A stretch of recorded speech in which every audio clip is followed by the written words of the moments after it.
पिछले हफ्ते हमने आपसे वादा किया था मोटापे के ऊपर, एक बहुत बड़ी बीमारी जिससे बहुत सारी और बीमारियां जन्म लेती हैं, तो उसके ऊपर हम आपको टोटल आज का फोकस हम करेंगे मोटापे के ऊपर, ठीक है। तो पेन और कागज़ बिल्कुल तैयार रखिए, या अगर पेन और कागज़ का मसला है तो फिर आप इसे रिकॉर्ड कर लें मोबाइल के अंदर, ताकि ये इतनी अहम चीज़ हम बड़ी मेहनत से लेकर आते हैं। मैं क्या बल्कि शाहनवाज़ साहब बहुत मेहनत से लेकर आते हैं और चीज़ों को आपको बताते हैं, खाना क्या है, पीना क्या है, लगाना क्या है, हर चीज़ के इसके अलग अलग अफादियत मौजूद है। तो आज स्टार्ट करते हैं और सबसे पहले हम पूछेंगे कि मोटापा एक बहुत बड़ी बीमारी और जिसकी वजह से बहुत सारी प्रॉब्लम बहुत ज़्यादा, एक स्यापा भी कहलाता है ये।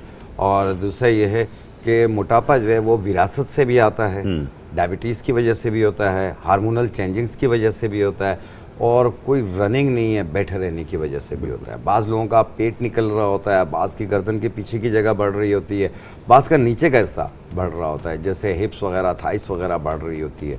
और साथ में ये है कि वॉक नहीं है, बैठे रहते हैं, कोई काम नहीं करते हैं, और कोई भी काम हो बेड पे ही बैठे हुए हैं, वहीं खा रहे हैं, वहीं सो जाते हैं। अब कम से कम याद रखिएगा, जब भी कुछ खाना खाएं उसके बाद आप एक 40 कदम चल लिया करें। खाना खाने के बाद वॉक ना करें। वॉक आपको करना हो खाना खाने से कम 2 घंटा पहले, आप आधा घंटा 1 घंटा जितना भी वॉक कर सकते हैं आप वॉक करें। आप पसीना आए आपको, आपकी स्पीड ऐसी होनी चाहिए कि आपको बहुत जल्दी है, कहीं जा रहे हैं आप, बहुत तेज़ तेज़ कदम चल रहे हैं, ये वाली वॉक होती है। आस्ते आस्ते टहल के जाना, आप 10 किलोमीटर चल रहे हैं, वो टहलना होगा, वो वॉक नहीं होगा। ब्रीथिंग वाली वॉक, थोड़ी सांस फूलने वाली वॉक। जी बिल्कुल, सिंपल अगर कहा जाए तो।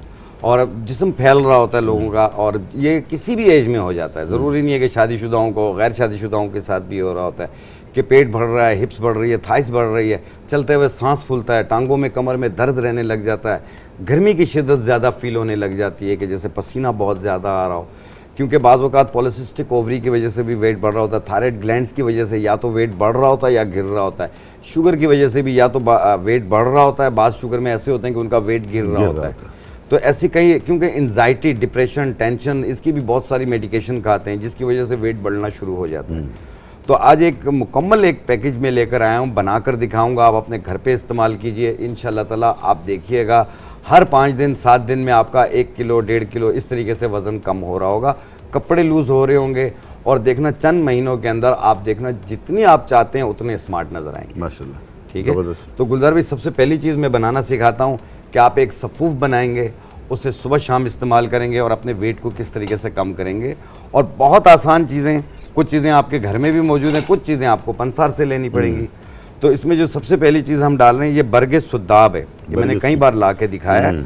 इसमें छोटे छोटे गोल गोल बीज भी होते हैं, देखें ये तुख्म सुद्दाब होता है और इसके साथ इसके पत्ते होते हैं।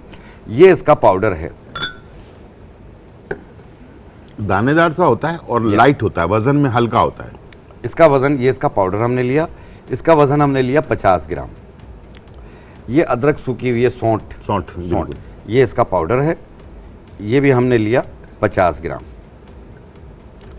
मैं तो आपके सामने चम्मच के हिसाब से डाल रहा हूँ, आप वज़न करके डालिएगा। ये है आंवला, ये इसका पाउडर है, ये भी हमने लिया 50 ग्राम। ये काली हड़ है, इसे हमारे गुजराती में कहते हैं हिमेज, मेमनी और गुजराती में कहते हैं हिमेज, काली हड़ जी, काली हड़। ठीक है, ये भी हमने लिया 50 ग्राम। इनको मिला लें और इन्हें एक ही मशीन में डाल के भी आप पाउडर बना सकते हैं। इसकी एक छोटी चाय वाली चम्मच सुबह नाश्ते के बाद और रात खाने के बाद सादा पानी के साथ 2 टाइम, और ये कंटिन्यू इस्तेमाल करेंगे आप तकरीबन महीना 2 महीना, और आप देखिएगा पहले ही 5-7 दिनों में आप कितने स्मार्ट नजर, कपड़े कितने लूज होते हैं आपके। खाने के बाद ना, खाने के बाद, सुबह नाश्ते के बाद, रात खाने के बाद, सुबह नाश्ते के 1 घंटे बाद, रात खाने के 1 घंटे बाद 2 टाइम सादा पानी के साथ इस्तेमाल करें। और इंशाल्लाह आप देखिएगा कि आप खुद कहेंगे कि आपके कपड़े लूज होना शुरू हो गए, कॉन्स्टिपेशन भी दूर हो जाएगी, पेट में हवा भर जाती हो, अफारा हो जाता हो, गैसेस बहुत बनती हो, ये उसको भी ख़त्म करेगी साथ में, और फालतू चर्बी जो होती है, पेट निकला हुआ होता है, इससे कम करेगी। ये थी रेमेडी, और ये इसकी जो साबुत तस्वीरें वो आपके सामने ही रखी हुई हैं। ब्रेक से वापस आने के बाद एक दफ़ा और हम इसको दोहरा देंगे और फिर हम नेक्स्ट रेसिपी की तरफ चलेंगे, नेक्स्ट जो टोटका है उसके बाद तरफ। छोटा सा ब्रेक, फिर वापस आते हैं।